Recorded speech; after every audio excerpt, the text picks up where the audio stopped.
anything pithy to add before we start for real? No. Okay. All right, we're here to talk about episode 3 of Strange New Worlds, and you'll notice we're without Captain Idle, so it's going to be more of a stream of consciousness stream. Big has been displaced into the ether, and the two of us have been transporter accidented together. We appear to be in 1996 San Francisco. Siamese twins. Yeah, there we go. So another classic old Trek kind of feel with this one. This one a little more highlighted on Una and the Contagion of the Week episode. So we open on an ion storm, and the leather jackets are the first thing that jump out to me. It's very Enterprise feel. How do you guys think about that? It's interesting. Why don't people on away missions wear gloves more often? It seems like that would just be kind of smart protocol, just to have a little bit more personal protective equipment when you go to places that you aren't as familiar with. So, as far as the design goes, it's a little Terminator 2 for me, but it kind of works in its own way. I don't know what you guys think. All right. Fill this out for me. Come with me if you want to blank. Well, Come with me if you want to LDS. Come with me if you want to mambo. All right, listeners out there, go ahead and leave a comment below and let us know how Una's going to finish that line. So it's a transporter malfunction episode. Of course, that harkens back to Mirror. And I think everyone's first thought is, are we going to get, Mirror Pike? Is something going to go crazy wrong? Apparently not, because Hemmer just says the line, "I'm a genius," and then it all works fine. So that was my early episode quibble. I'm one for Treknobabble, so if you can give me, I rerouted to Ditalix B or whatever. I know that's a planet. Don't give me any grief. So give me a little bit of that, and then let him deliver his genius line. I don't know. Did that only bother me? It bothered me once you pointed it out.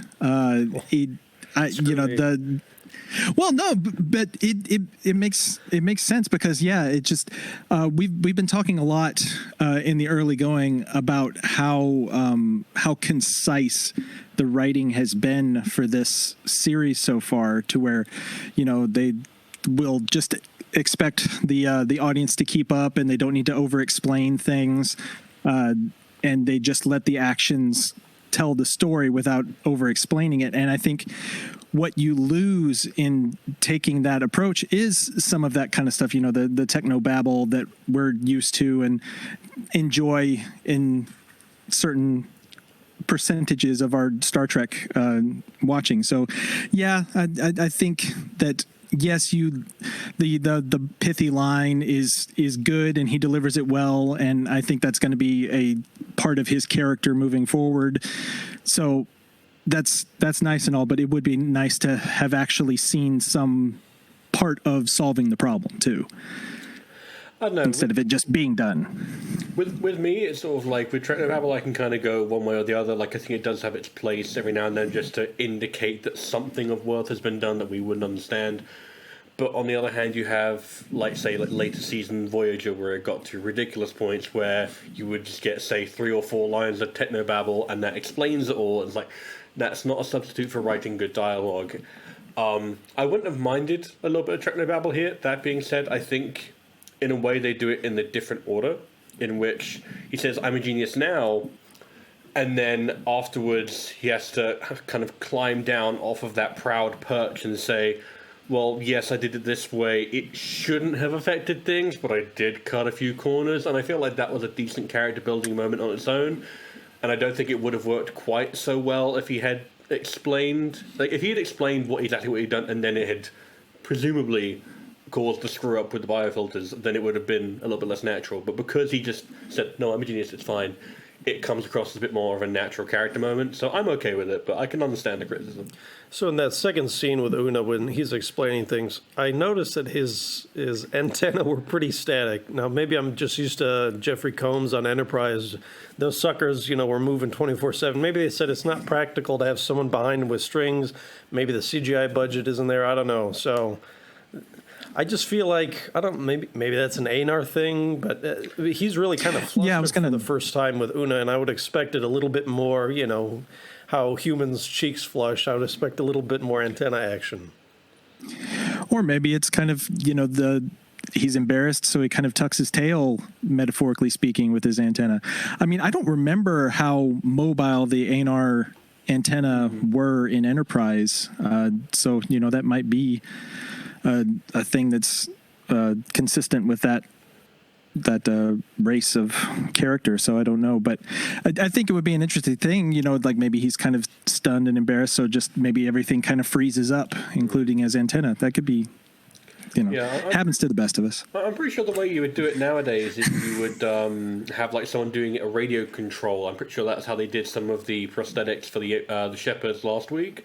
So having it being radio antenna now, I think that would be a decent way of doing it. I almost have to wonder if it's because of the prosthetic process, because it does look like that it's a pretty heavy prosthetic he's wearing. I wonder if maybe that means that that's not feasible or would disrupt the makeup. I'm kind of curious to know what the process would be on that.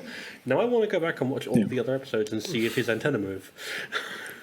All right, folks, we'll get those episode reviews to you straight away by next week. Outside of that, it really was a pretty stunning visual effects feast for the eyes. The whole episode, the ion storm, wind blowing indoors. I think they had a crane shot early on, making good use of the airport that they apparently filmed this at. It looked like an airport. I don't know for sure, but so I think they did pretty well on that.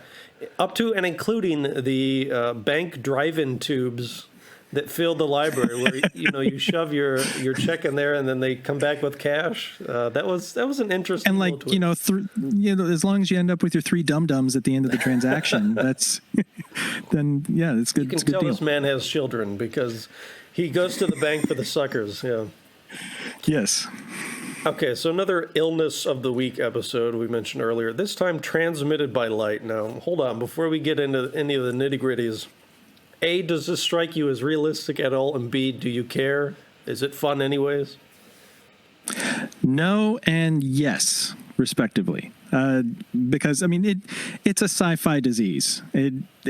What it is and its plausibility almost doesn't matter. It's just what can be the most interesting and most fun kind of adversary for the crew. So yeah, I don't think it needs to be something that's grounded in reality in this case for it to be something that I'm willing to go with. Yeah, I would tend to agree with that. Like, from my limited memory of physics and biology from school, I don't think a virus transmitted by light wavelengths makes a lot of sense. That being said, yeah, it doesn't really matter. Not mention, I feel like Strange New Worlds almost gets a bit more latitude than if this were presented on Discovery or Picard, because it is specifically more toward that TOS thing where it's like, just go with it. It's part of the plot of this thing.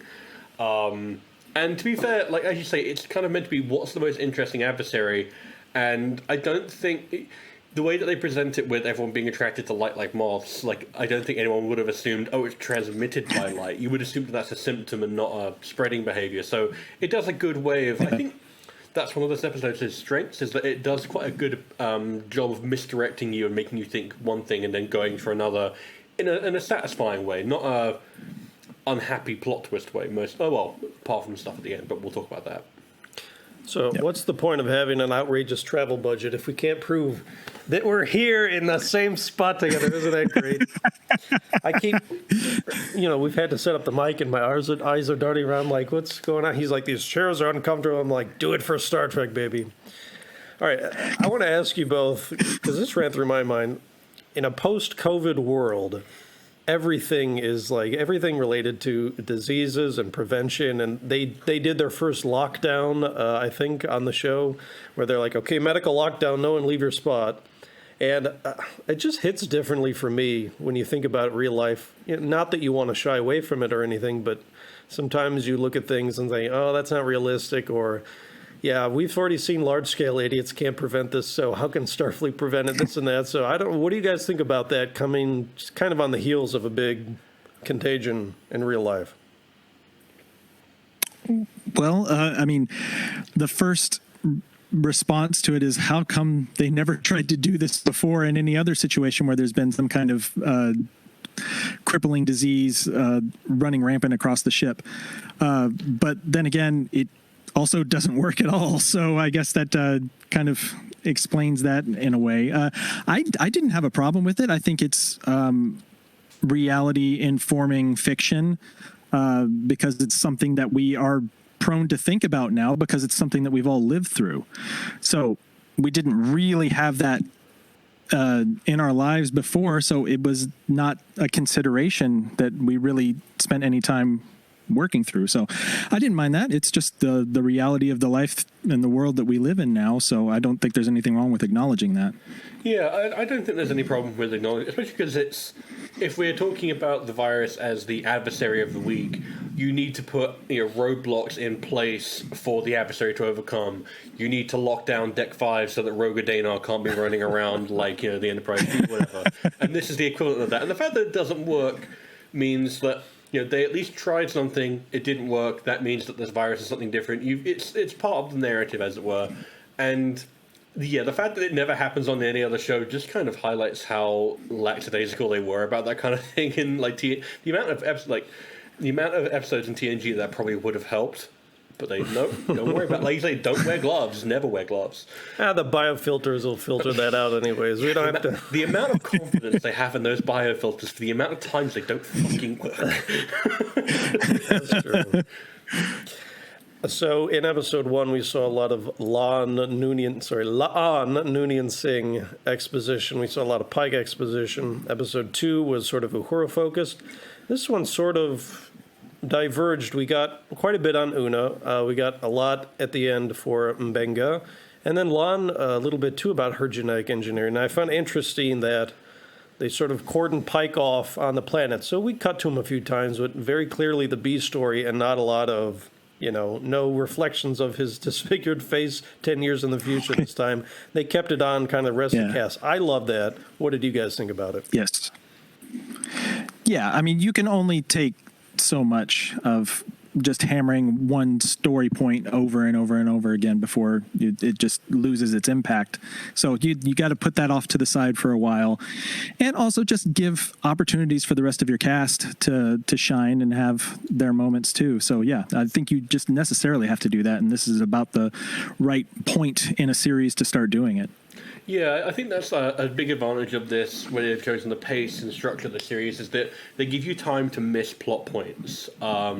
And we were talking about this with the Previously On, where they keep on having these Previously Ons, and I was looking at that, especially for this episode, it's like, you could have had a 5-second long Previously On that was the first time that Una and Laan meet on screen, and that would have been fine for the actual context you need from the other episodes. It's completely self-contained otherwise, pretty much.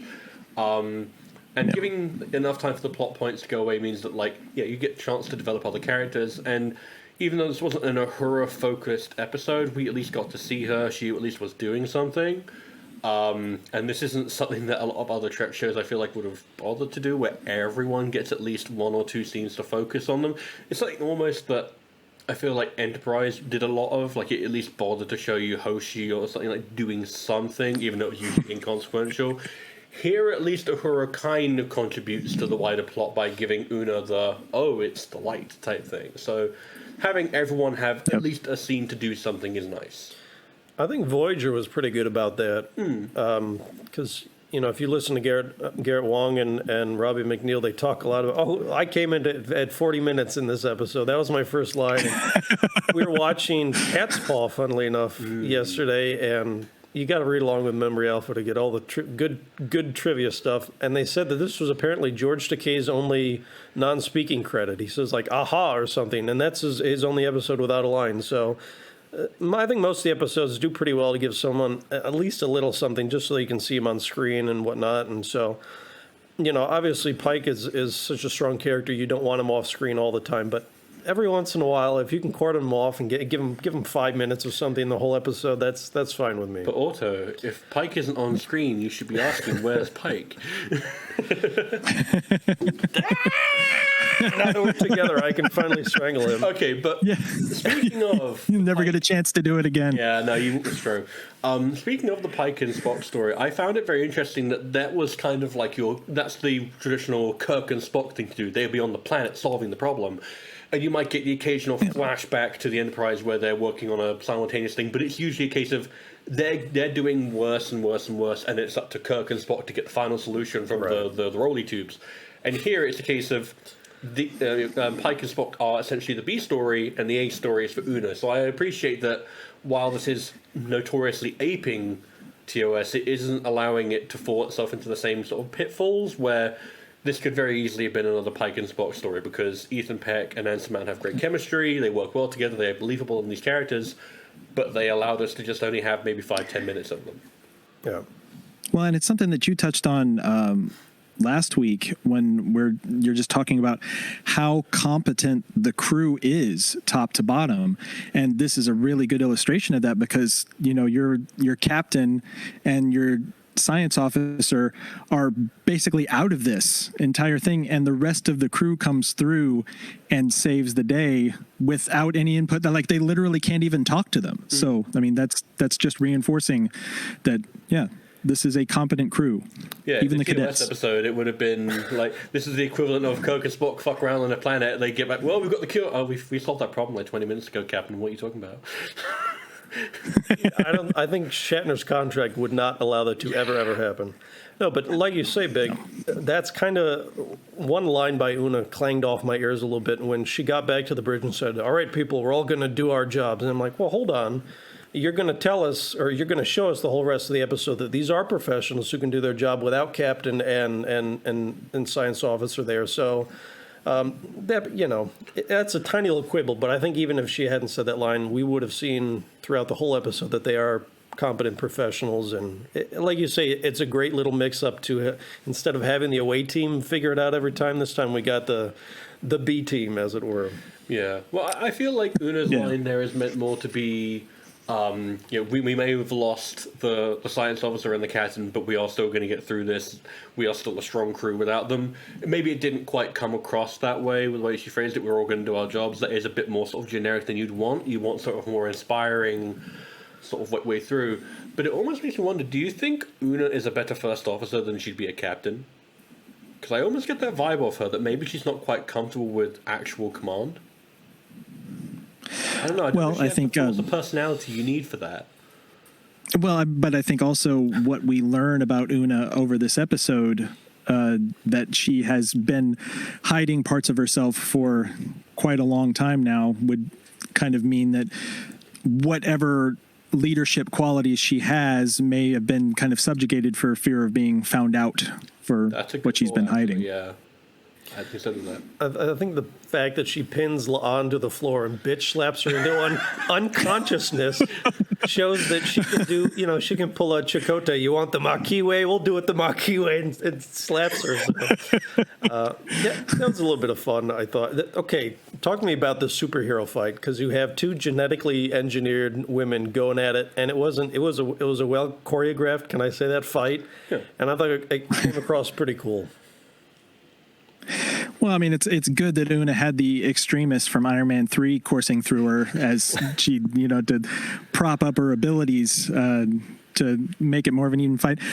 I thought it was a little underwhelming for what is ostensibly a security specialist. That the fight choreography that went into it was a little underwhelming, but certainly for the plot and for the circumstance, I think it was perfectly fine. It's a perfectly fine Star Trek fight, which that can go lots of ways. So, for me, I appreciate the throwback of we finally get another fight in the engineering room, because that is such a staple of TOS. It's the biggest. You can't fight on the bridge. If you fight on the bridge, you're going to fall over on the thing. You're going to break the captain's chair, and that's going to be the budget for the next episode gone. So instead, you have to go to the engineering room where there's lots of wide open space and the children can play. And I kind of appreciate that we got a throwback for that. In terms of the fight, the choreography wasn't. It was perfectly competent. I actually kind of prefer the fights on Discovery, mostly because Sonequa Martin Green really knows how to. She looks like she's taking a punch, and she has some. They threw in some really fun Kirk-style double axe handle like things. Axe handles, kicks, which I appreciate. I was kind of hoping for some of that from Rebecca Romijn. Maybe that'll be in a future episode. I think we're getting a German suplex next episode. Dude. So. Dude, if we could, can I get like Hurricanrana? Anyway, yeah, it's like get a Boston Crab in there, just scorpion death. Are the Boston Crabs the one with the cream in the middle? Well, it depends on if it's an authentic Boston crab, That's then true. yeah, I mean there would be, but it's hard to find that, especially out of season. I'm thinking 2009 movie with Nero, where they fight. Is it engineering where they fight with no handrails, and so anytime someone's off balance, they fall like 4 decks and have to land on the deck plating, pull themselves up. So. Oh, OSHA would have that ship in mothballs so fast. It's not even, just that was just a bunch of catwalks with no rails, and just the entire ship is just Okay, no death. Abrams verse on this show, or we'll Yeah. lose all our viewers. So I mentioned the Mbenga exposition. Early on he shouts at Hemmer, don't touch the transporter, and you're thinking maybe is he hiding something? Maybe he's doing a Bad Bones impersonation where he's just a grumpy Southern doctor, and then later he kind of delivers the morality speech to Una when she says, my bioengineering can cure this, and he says, I wish it could. I would ask you in a heartbeat. And then again at the end with the finding out that he's protecting his daughter. So this kind of morphs into halfway through a secret Mbenga episode. I've been begging for more spotlight on him, and I thought it was mostly good. We'll talk a little bit at the end about the can of worms that kind of opened, but I thought his portrayal was pretty strong. Yeah, sure. Well, and I like the. Thanks. For it's the vote of very much. confidence. Yeah. Well, I like the misdirection that they did in the moment when he's checking out the transporter, and what I thought then the way that it read to me was that Mbenga is already infected with the virus, and he doesn't want. I can't remember the guy's name. Hemna, yeah, to mess with the lights, because he doesn't want anything done with the lights. So that was a good misdirection to me to hide the truth of the moment. So yeah, I also have problems with the way that it's resolved in the end, but that part of it I loved. I especially looking back at it, watching it a second time, a lot of craft went into that, and I appreciated it. Yeah, that's something I can say about this episode kind of in general, is I think it didn't burn as strongly for me as the first two right out the gate. I think this is one that definitely benefits from a rewatch, because you get to see that the careful foreshadowing and the little bits that they set in motion here that pay off toward the end of the episode. I feel like it's one that hits better on a second watch. In terms of Mbenga, I think that he comes across decently in this episode, because he comes across because the best Starfleet physicians in my mind are screw all the regulations, what will save my patient most of the time. You get your different axes on that. You get your. I can't think of any Crusher episode where that's not the case. So yeah. Yeah. And you have your axes, right? Like you have the EMH, where he is literally hard coded to obey those regulations unless they're turned off, or you have someone like Crusher who does it all the time because fuck it, do what's right. Screw the Prime Directive. I want to give these drug addicts the way to wean them off, type thing. Like, why are we bringing up symbiosis so much on my trip? It's so weird. In terms of that sort of like actions, I think Mbenga definitely fits more on the Crusher end of the spectrum, where he believes more in doing what is right rather than in terms of what is correct, as it were. And that probably dovetails into why I don't have as much of a problem with where they take his character in the last few minutes, but I feel like we're coming up to that discussion, so we can get more into that there. Yeah, so they essentially opened 2 big cans of worms in the last 8 minutes. They tell you throughout the episode, but Una is biologically engineered and should be banned from serving in Starfleet. Now, Pike gives a very classic captain answer where, I don't care. You're a good first officer. I'm the one out in the field making the decision. So that's not, that's not my thing to ban. And when you go back and watch some of the classic TOS episodes where basically everyone, Admiral and above, is a giant jackass and stickler for the rules. So it's probably going to fall down on them later on. But I thought that was fine and classic from Pike. But then later, Una kind of hand waves the Mbenga's issue too. Oh, sure, you can use our emergency transporters, to break the rules even more. And it's like, it's ethically, it's fine, it makes sense, and you kind of root for those outcomes. But on the other hand, I guess my issue is lots of times when people ignore the Prime Directive or other rules, it's because of a one-time occurrence, and it's like, okay, we'll let that slide. In both these cases, it's going to be an ongoing issue. Mbenga will... Yep. Number one, face any kind of retribution because of hiding and continue to hide and break the rules. Well, to me, the problem that I have with it is just kind of philosophically, I just don't think that every character needs a like a dark, tragic backstory that they bring along to the series. I would prefer that the focus be on the story of the week and not on some larger, grander story arc that is hanging over their heads. I mean, because we're already locked into that with Pike. So now is every character outside of, maybe like Spock, just because we know so much of his history already, going to have some thing just hanging around in the background that is going to maybe or maybe not be paid off later on? I don't know. I don't know. It just seems like too much to me. I don't mind how they've done it, and I think it could go somewhere interesting, and you have to give the story, the writers the leeway to pay off the story that they're setting up, and you have to see the whole picture before you can really judge how well it's done. But just, I don't know, it puts a little alarm bell in the back of my head. It's like, do we need to go here? I don't know if we do. For me, it sort of like strikes me that because like TNG is always kind of like the touchstone. I feel like especially for you guys, like I know you're a big TNG guy, and thinking about it, it's like massive. It's my favorite series. Almost everyone on that bridge crew has some kind of dark or tragic backstory, whether it's a discommendated house or if it's I don't know the deal with Picard, but I know that Picard season 2 touches on stuff like that. That being said, well, that's a whole different discussion. We're not getting into that now.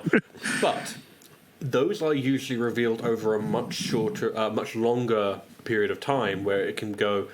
It took 7 seasons for us to find out that Data had a mother, for example, right? It took 3 seasons for us to find out that Worf had a brother. Whereas here, we've gone from Pike's angst to Lan's backstory to Uhura's relatively tragic backstory to Una's tragic backstory to Mbenga's tragic. It's like I can definitely see how, especially so close to each other, it can come across as like angst fatigue. I can kind of see that. Yeah. I definitely think how it's going to pay off is going to be key to how pleased I am with how it goes off in the front, because if we end up having an actual development with Mbenga's daughter where they find a cure and they bring up these issues again, like you were breaking rules every time you did this, then I'll be happy about it. But if it just kind of never gets mentioned again? If it never gets mentioned again, I'll be like, wow, that's a real classic Star Trek twist. But if it gets solved and then no one even if everyone just all smiles and says, oh, it's fine, I think that would be a bit of a... It would go against the imperative that is set up in this episode, where you need to have rules to have a degree of consequence, right? Otherwise, it's like, well, you can do whatever the hell you want. And I can understand that criticism. But it is just a case of I'm wondering how long it's going to be before we see that, given that, like with Pike, we've been given time to miss that plot point of him dealing with his future. And I'm wondering how long they're going to put these plot points down, walk away to other ones, and then come back to it. So is that going to be a season 2 thing? Is that going to be end of the season? I'm kind of curious to see how it could go.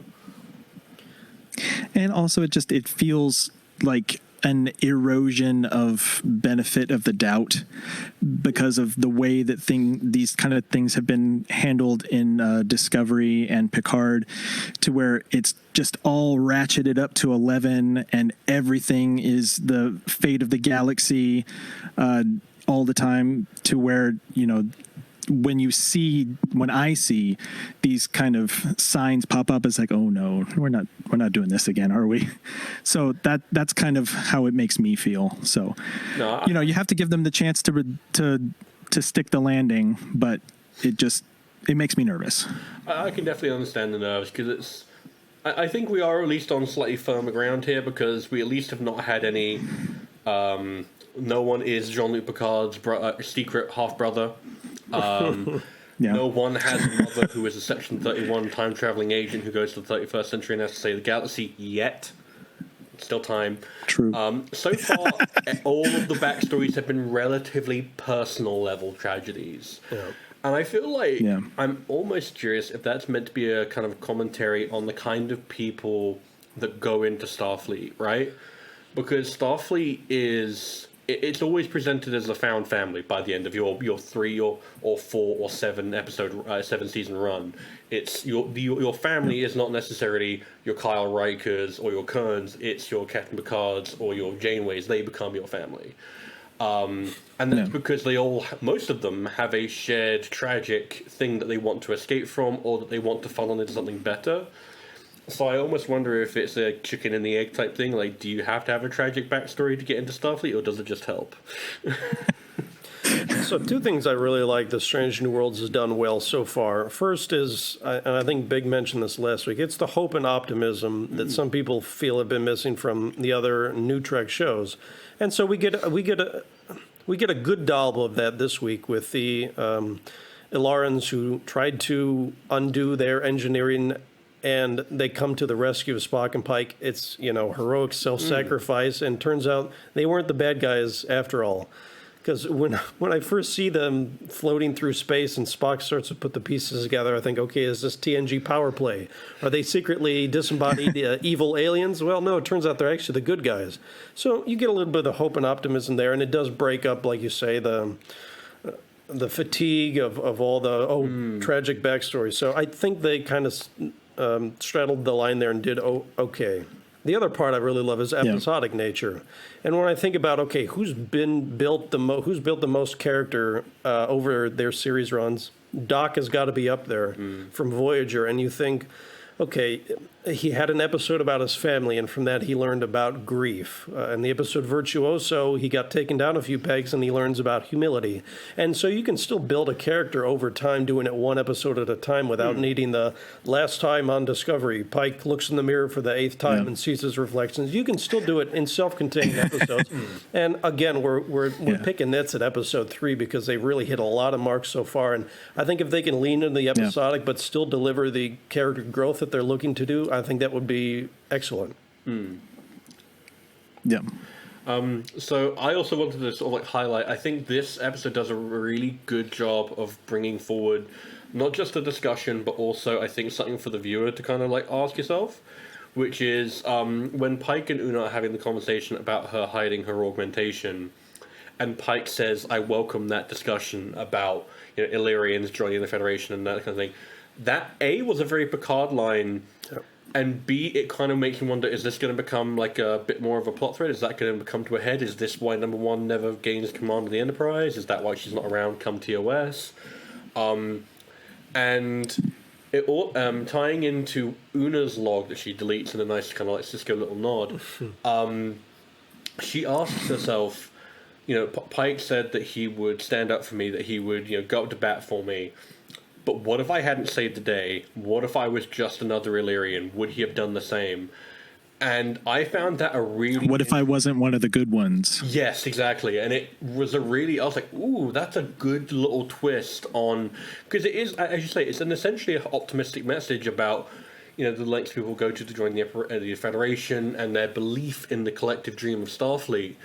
But it opens up that niggling worry, and it puts you into Una's mindset of, if I'm not the model minority, would I have gotten this far? Would Pike have said the same thing if I hadn't saved 400 lives this week? Well, and now we're full circle. Well, and it's does she have the cojones, for lack of a better word, to be the person in charge, to be the captain? And maybe these doubts continue, or maybe there is a defining moment where Starfleet steps in and says, "Okay, you can never be in command." So that is a good bit of character growth. That scene at the end where, okay, we're only on episode 3. Let her have those doubts. Let her have those worries. They'll either come out in the wash or they won't, and something will go haywire. Yeah. Well, and it also it's a thing that really hasn't been explored in that much detail. It's like how much further do the gatekeepers of the Starfleet Federation dream still have to go, and can they get there? That's an interesting open question. Yeah, because we know this is an issue like 100 years in the future with Bashir, where he was essentially a Dominion war hero. Well, yeah, and see, that's what we know. Yeah, we know from Deep Space Nine that this is not resolved in a generation on from the story that we're watching now. So those two threads kind of necessarily need to be tied together. And so we already know that this is not going to be fixed. But what's the circumstances for Una in specific, and then the Federation in general, that lead that to not happen, lead to not growing beyond that. To not go anywhere. No, I see what you mean, because it is a case of... Yeah. This is what I kind of appreciate about Strange New Worlds, is that while we have this personal level angst, because at Star Trek you always have to have a bit of an angst, again, because we know this is not going to have widespread ramifications for the Federation, it becomes about Una and her story and where that's going to go, and if it's going to be a tragedy or not. And I'm kind of very curious to know if she gets a happy ending or not. And this episode does a really good job of making you root for a character that was otherwise very inscrutable and kind of was built that way by nature, both by Roddenberry in the past and then kind of in Discovery Season 2, where she didn't really get a ton of character development. She was just kind of there, and she looked the part and did the thing, but she didn't get the character development she is here. And I do appreciate that they are talking about genetic augmentation, because it is one of those things where the Federation and Starfleet are a utopian society, but this is a form of discrimination that is essentially enshrined in law. Yeah. Well, yeah, and they struggle with those issues throughout all of Trek. It may be utopia, but there's always something bubbling under the surface that's not quite utopian. So I think the way they're leaning into the personal stories, at least in terms of issues that we know won't be resolved, is very smart, because we're having prequel bonanza right now. And if every show's a prequel, certain things are going to be set in stone at the end of it. I'm seeing a lot of it, any Breaking Bad fans out there. The prequel Better Call Saul is in its final season right now, and certain characters are going to survive, they're going to live, and that kind of takes the fun out of it. But if you delve into these personal stories, with Una, it doesn't really matter what the outcome is of genetic modification in Starfleet is. You kind of just want to care about what happens with her outcome, and whether she lives, whether she dies, whether she's accepted, whether she's not. And so kind of taking things down a notch in terms of galactic proportions is actually still a good way to get the viewers to care and to buy into the story that they're telling. And on that note, I don't know how long we've been going, but I think we hit the whole episode. I think so, yeah. And Big needs to drive to the store in his 1994 Subaru, so I don't know if he's still with us. So that was episode 3 of Strange New Worlds. Before we finish, yes. I need... Okay, how many emergency medical transporter children out of 10 would you give this episode? I would give it an Emery Erickson level of... Oh, I gotta think about that. I think I'd give a 9 out of 10. Really? Okay. Yeah, and my only quibble would be at the end, the way that they say, "Oh, don't worry if we continue breaking Federation law forever and ever. Like, I'm still your buddy on the ship." Except for that, I kind of loved everything. It was a strong Spock episode. They minimized Pike, and he's going to get plenty of screen time, so they passed it around. So I think kind of everything else hit all its marks, and I was really happy with it. What about you, Vic? How many emergency medical transport children out of 10 would you give this episode? It's funny. When I just watched this episode myself, and even on the rewatch, I was at about a 7. This was my least favorite of the 3 so far, but through the discussion that we have had, and that's why I love doing this kind of stuff, is this He's burying us. going through the just kind of following the threads of what they're laying out and kind of tying together what we think is made appreciated in the moment. And so I would bump this up probably to like an 8. I still have the nerves that I had about the stories that are being brought up, just because I am nervous that they may not pay them off in a way that's particularly satisfying, or at least all of them. So those concerns still remain for me, but I do really like what they're doing now. I thought you were going to drop it down to a 6 after we talked about it. And you're like, boy, these guys really exposed all the flaws, so it's going down. Yeah, no, just the deeper questions that we made it to just in our discussion, and the hope that that's where the writers are wanting to go with this too. And that's so refreshing to talk about and think about with Star Trek again, where it didn't feel that way, or it hasn't felt that way for me in quite a while. So I'm glad that we can get to these kind of places again, and that's really encouraging and just motivating, entertaining for me as a Star Trek fan. So I really appreciate it. You know what? I think maybe I'll even go up to a 9 just in the process of talking. I really like this. You're out of control. You know, it caps at 10, right? Yeah. You can't talk yourself any higher than that. Yeah. Well, and that's what I said last week too. It's like, I want to give the series a chance to do better than it has up to this point. And I want to leave myself some room for real standouts. So yeah, we can break the scale as needed and give it 15 out of 10. All right, Stars, how many Emery Ericksons do you give this episode? This is an 8 out of 10 Emery Ericksons for me. This is like 8 Father of the Transporters for me. Like, again, I have my little problems with it. I'm never a massive fan of Illness of the Week episodes, because so that's just kind of like a knock against it just in terms of the format. But I think in terms of it being executed this well and bringing up the questions that we've talked about here, I really liked it. Again, if you had asked me before the rewatch and before this discussion, I probably would have said maybe a 7. And I think I've gone like 9, 8, like, and then we're going to set this up. But 9, 8, 8, this is a strong 3-episode streak, and I'm really hoping we can see it continue. Well, I think when we reviewed episode 1, one of the things that we kind of disagreed on, and you made a good point that sort of changed our mind as well. You know, Kyle and Mbenga and Chapel have nothing to do if you don't beam that goo onto Spock's eye. So it's like, all right, you need a few good Contagion of the Week episodes to pull in the medical staff, the science staff, and give them something that is really in their wheelhouse. So, all right, it was a hit with all of us, and we look forward to reviewing episode 4 next week.